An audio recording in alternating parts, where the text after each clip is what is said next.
Jesus promises that. We should be careful before we put it into practice. What good is hearing it, right? And that's where we start. Verse 22 says this. But getting into too much Greek, deceive or deceiving, depending on your translation, it's where we get our English word parallax. You know what a parallax is? Completely different, right? There was a picture on the internet of right? If you're dead center, the cross is in the middle flag, right? We see it like mostly in astronomy. That's why the moon looks huge right when it starts to rise. It's actually the exact term. It refers to a hearer, right? Hearer. That's that word, the word hear here, right? In verse 22 is where it's classes at Fuller, right? He audited the seminary class.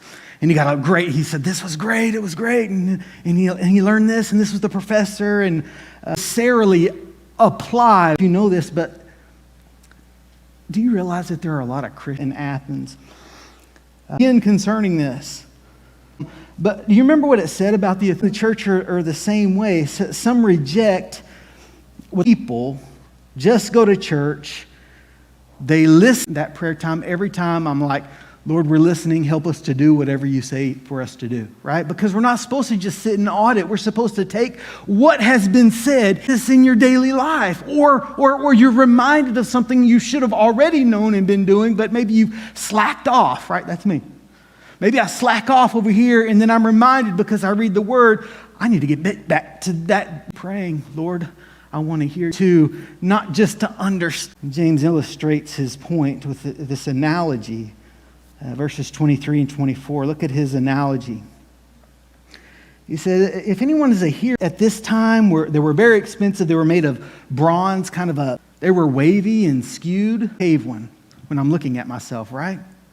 We've all done that. And tall, right? You want to be tall and getting that you had a big booger. Right? Ooh, I should probably get that out. Doing that. We've all continued in it, not having become forgetful hearer, but an active doer, means to stoop at the absolute perfect law of God. It is the best mirror, right? It's even better than a glass mirror.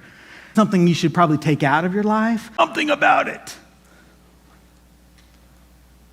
So we're going to have about 3 different tests. There are probably more than that, but from this passage, I got 3 out of here, all right? Himself to be religious, yet does not bridle his tongue, but